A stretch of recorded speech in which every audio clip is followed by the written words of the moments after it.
Sa mapagpalang umaga sa ating lahat, mga katoto. Nagbabalik po tayo sa ating talakayan sa Balanggayan. Kung nakaraan mga katoto ay ipiniliwanag natin o napag-usapan natin o tinalakay natin kung ano ba ang barangay.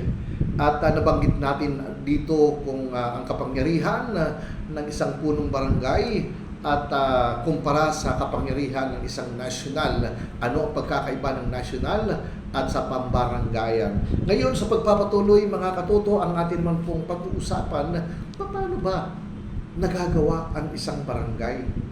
Paano ba ito binubuo? Mga katoto, ang barangay ay binubuo sa pamamagitan ng isang ordinansa na ipinapasa ng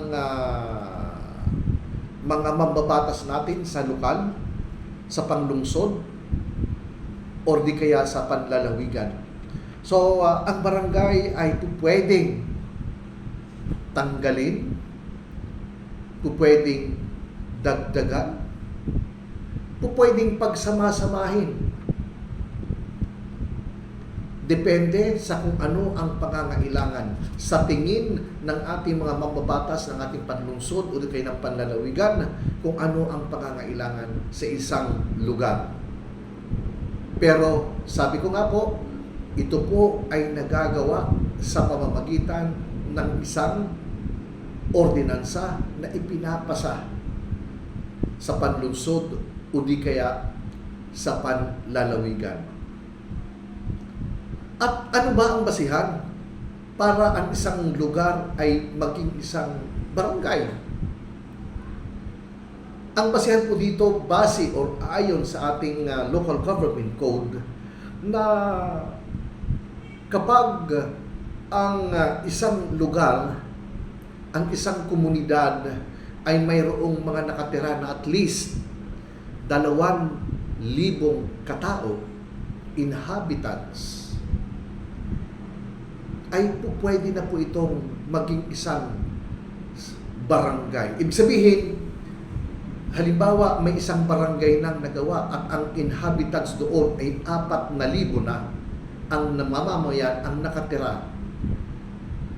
Depende sa mga konsehal natin sa panlungsod, panlalawigan, kung hahatiin nila ito into 2 barangays. So, 2,000 sa kabila, 2,000 itong bagong gagawing barangay.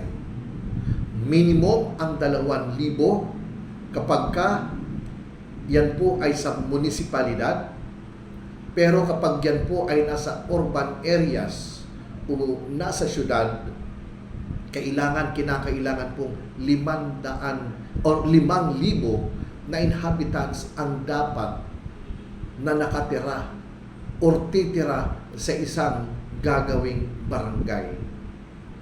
Ito po kadalasan ang ginagawa, although pwede rin po siyang gawin, ang basihan ay ang teritoryo. Pero kadalasan po na pinagbabasihan ang populasyon, ang dami ng inhabitants o mga nakatira sa isang lugar para gawin o itayo ang panibagong barangay.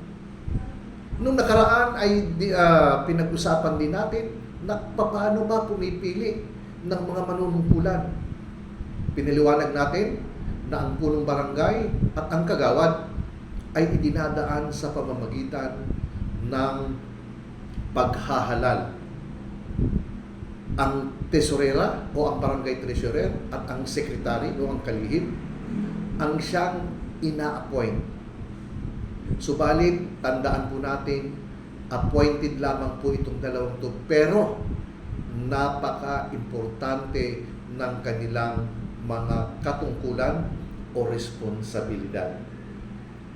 Ilang taon na manunungkulan ang ating mga halal, ang mga opisyal ng isang barangay.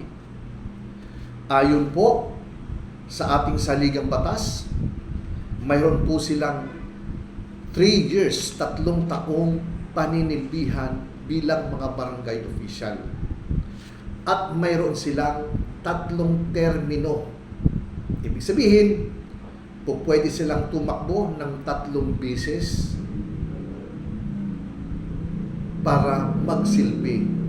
So sa makatuwid, kung 3 termino po yan, lumalabas, meron siyang 9 years na po pwedeng maglingkod bilang barangay kagawad o barangay chairman sa isang komunidad. Pero mga katoto, lately lamang po ay pinag-uusapan.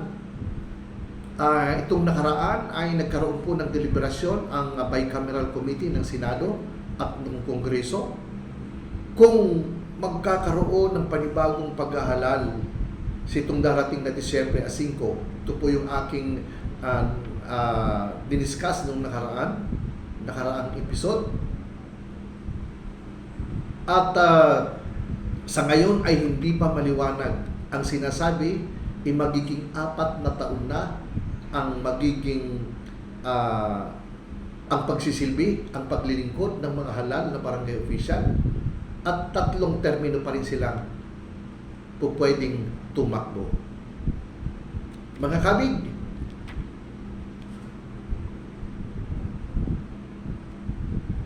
mga katuto, kung naunawaan niyo po ang aking paliwanag, pwede po kayo mag-comment. At kung may mga katanungan kayo, mga paglilinaw, para masagot po natin, mag-comment lamang po kayo sa baba. Okay po ba yun?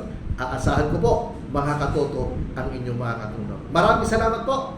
Magandang umaga sa inyo lahat.